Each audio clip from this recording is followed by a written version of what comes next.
Keith, a huge fight has been brewing this week about the cost of the renewable energy transition.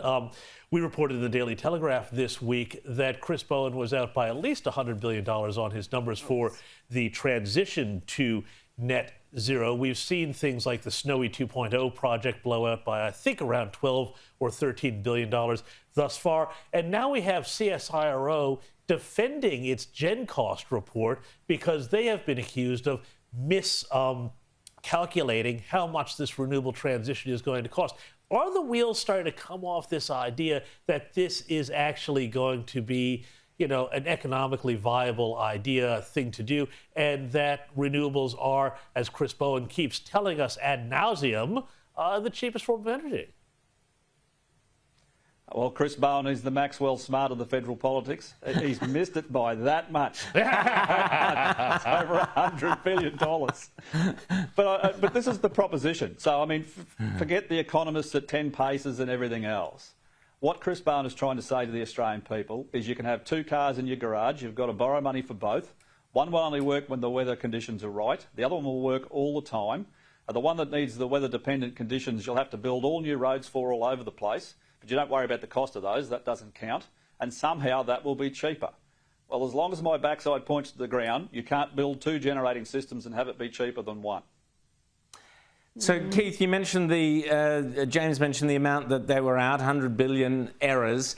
But we've also seen this week Chris Bowen and Anthony Albanese, I'll be talking about it later in the program, but out there in Western Sydney spruiking a transport. They gave 20 million of taxpayers' dollars to a transportation company, Christine Holgate, funnily enough, she's popped up again, to do EVs. Now, that's $335,000 per truck that the Australian taxpayer is subsidising. I mean, we can't keep on subsidising this madness. Where is the money coming from, Keith?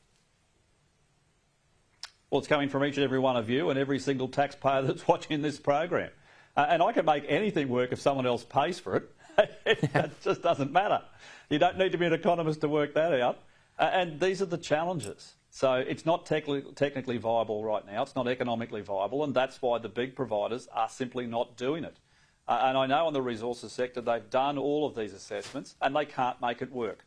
Now, does technology advance in the future? Well, who knows? But until it does, no one's going to make these changes on the grounds of engineering and economics.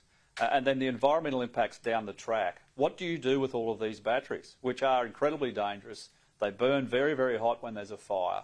There'll be significant challenges because currently I'm not aware of anywhere that can recycle them. And then what about the value of those assets? If you're a poor Australian taxpayer that buys a new car, which is battery driven, and you go to trade it in and it's worthless, well, I don't think too many people will be happy about that, and particularly their bank.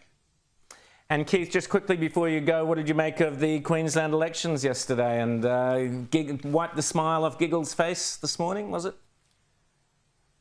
Well, Premier Giggles Miles has got the spanking he deserved, but it's not going to change the current government.